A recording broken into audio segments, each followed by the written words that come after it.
પરમ શાંતિ આજે સોસાયટીમાં. શેની પરમ શાંતિ? શું થયું? ટીના ભાભીને પગ ભાગી ગયો. હાડ નથી ભાગી પણ પગ ભાગ્યો છે.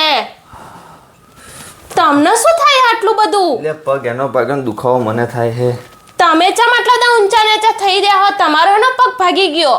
આ દુખાવો થાય જોરદાર. વાહ, દુખાવો થાય છે. હા. એનો ઘરવાળો ચેવો કહેવાય.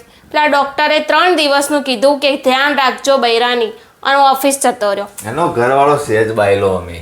એ ચોય કોઈ કોમનો રહે જ ના એમ. એના કરતી અમે હારા કે ભાઈ ના. શું અમે હારા પણ શું અમે સેવા હારા? તો કરીએ છીએ. આમ ચિંતા ને ટીના બાબીને કહી દેજે ચિંતા ના કરી, બેઠો એનો.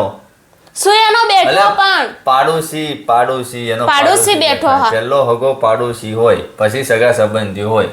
પેલો હગો પાડોશી હોય. ઓય ઘરની બાર ટોટ્યો તો કાઢો તમે, તમારો તોડી નાખું કે નહીં? તું ચિંતા મત કર, હું સમાચાર લઈને આવું એના. સોના મના બેહો, સમાચાર લેવા જાઉં. એટલે સમાચાર લેવા પડી. ટીના ભાભીને પગ ભાગ્યો હે, જવું પડે મારે.